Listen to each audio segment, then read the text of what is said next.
Amid the hustle and bustle of daily life, the traces of the past go largely unnoticed. You walk into a bank branch. You pass through a security door. The teller smiles. You make a deposit, take out a loan, and pay interest. Now you're telling yourself, yes, this is a perfectly ordinary scene. I don't want to disappoint you, but the scene I just described also took place about 4,000 years ago. It's just that back then, there was no money, no bank, and no teller. Instead, there were massive stone walls, papyrus records, sacks of wheat, and pharaohs famous for both their grandeur and their tyranny. What you're about to see is this. Banking isn't really an invention. It's the evolved form of a system established thousands of years ago. And the first link in this chain is much more interesting than you might think. When the average person hears the term ancient Egypt, they most likely think of pyramids, pharaohs, and gold. But none of these things were what made Egypt, Egypt. What made Egypt, Egypt, was a river that flooded regularly every year. The Nile. The Nile was not merely a river through which water flowed. The layer of alluvial soil it carried transformed the vast lands into the most fertile farmland in the ancient world. The Egyptians were so dependent on this cycle that they even divided their calendar into 3 seasons based on the Nile's behavior. Akhet, the flood season, Pere, the planting season, and Shemu, the harvest season. Life in Egypt revolved around these 3 seasons, and the wheat and barley grown in these lands eventually evolved from being mere staples into the lifeblood of an empire. But there is a critical question that needs to be answered carefully. What does a country do when it produces tons of wheat every year? If we had lived in the past, we would most likely have tried to export goods. But it was precisely at this point that ancient Egypt established the most ingenious economic system in history. Egypt built large-scale granaries throughout the country. We could call these structures silos today, but that term doesn't quite capture their essence. That's because these granaries were highly organized institutions. The granary was overseen by officials holding the title of scribe of the granary. These individuals were among the most educated people of the time. Given that the literacy rate among Egyptians is less than 5%, we don't even need to explain just how prestigious this position is. Above them were high-ranking officials known as viziers, a position similar to that of today's prime minister. Every grain of wheat that entered or left the granary was recorded on papyrus. Nothing was left unrecorded or unclear. Some of these records have survived to the present day. The documents known as the Kahun papyri contain records of grain imports and exports dating back to around 1800 BCE. What do you see when you look at these papyri? The date, the amount, and the name of the person who made the transaction. In other words, a bank statement. These granaries also performed a function similar to that of today's central banks. They stabilized the market. In Egypt, too, when crop yields declined during times of famine, prices would skyrocket. The granaries would release their stockpiles onto the market to bring prices under control. This intervention mechanism was implemented as a deliberate policy by the pharaohs of that era. Indeed, Amenhotep III, who ruled during one of Egypt's most powerful periods, utilized the grain distribution system so effectively in the 1380s BCE that his era came to be known as the Golden Age. Economic instability was virtually non-existent during his reign. Today, almost every country has a central bank that controls the money supply to curb inflation. The same logic, the same function, the same goal. Only the tools are different. If you're curious about the origins of central banks and how the Federal Reserve works, and who it really belongs to, be sure to visit our channel after watching this video. But that's not what's really surprising. What's really surprising is that these warehouses were issuing loans. In Egypt, when planting season came around, if a farmer didn't have enough seeds, he would go to the granary just as he would go to the bank. At harvest time, he would pay back what he had received, plus a certain amount on top. In other words, interest. These lending relationships were recorded in detail in documents known as the legal papyri, dating from around 1750 BCE. The return rate typically ranged from 30 to 50%. While this may seem high by today's standards, given the uncertainty of the agricultural economy, this rate represents a perfectly reasonable risk. The credit system was not limited to farmers alone. Merchants were also part of this system. In the gold and ivory trade, merchants were able to obtain trade financing by using the wheat in their warehouses as collateral.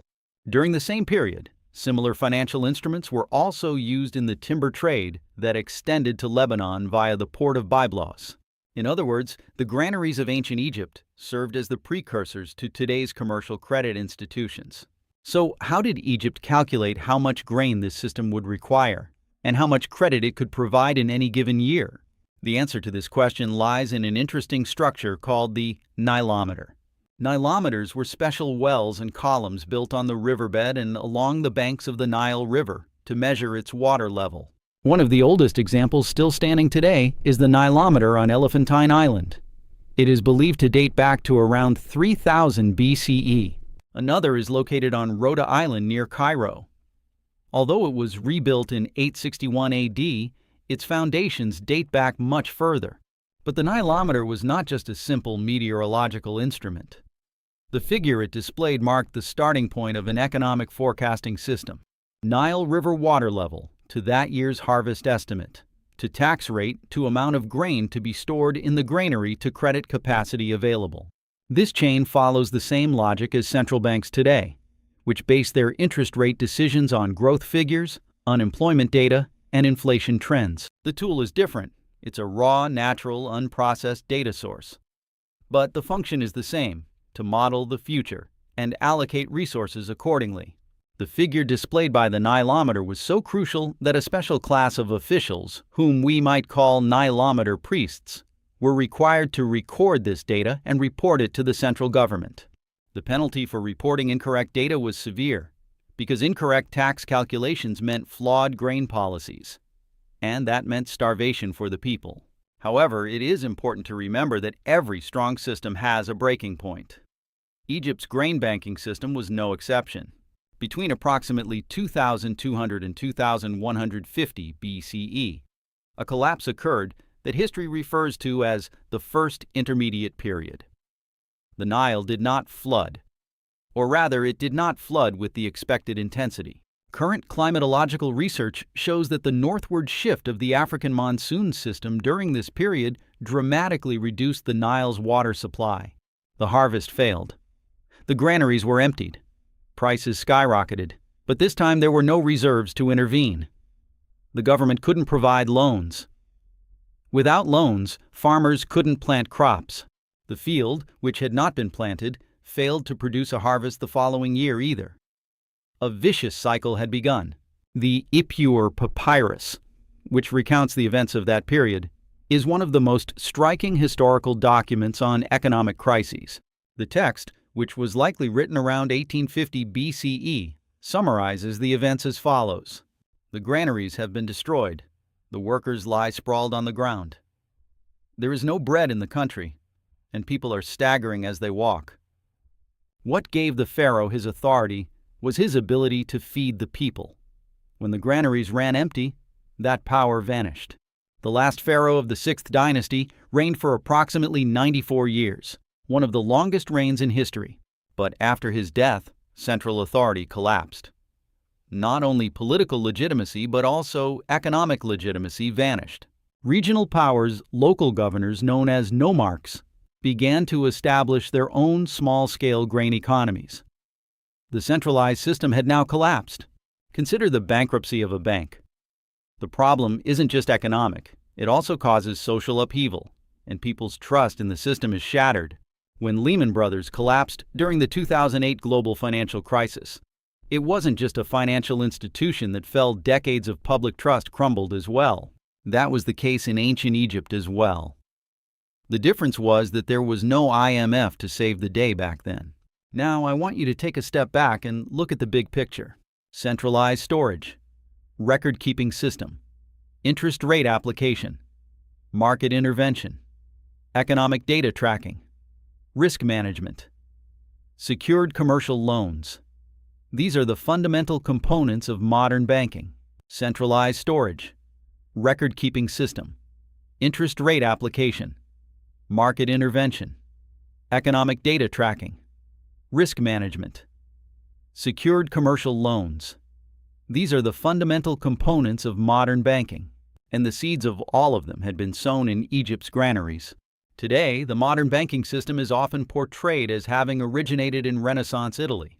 The Medici family of Florence established a banking network that spanned Europe in the 15th century, and this was truly a revolutionary development. The Medici Bank, founded by Giovanni di Bicci de' Medici in 1397, popularized the double-entry bookkeeping system throughout Europe. But where did this system come from? Largely through the Mesopotamian and Egyptian heritage, which was transmitted through the Islamic world. In Mesopotamia, clay tablets dating back to the Sumerian period around 3000 BCE contain records of barley-based loans. About one-third of the famous Code of Hammurabi is devoted to regulations on debt and interest, which shows that the credit system was central to life in Babylon as well. Egypt both developed this tradition in parallel and adapted it to the unique conditions of its own river civilization. Money has changed. Technology has changed. But people's need to manage scarce resources, spread risk, and establish systems to plan for the future has never changed. Grain silos teach us this. Banking is not an invention, but an evolution. The next time you go to the bank or check your account on your phone, consider this. The roots of this system may lie in massive stone buildings. The scribes working in those buildings had no idea that, as they wrote numbers on papyrus, they were humanity's first bankers. As always, history remembered the kings and rulers. That is, the pharaohs. But the scribes who kept the records and the nameless officials who kept the system running were left out of the grand narrative. Still, when you withdraw money from an ATM today, apply for a loan, or check the interest on your account, you're touching one of the links in a chain that stretches back thousands of years. What do you think would have happened if the banking system had never adopted interest?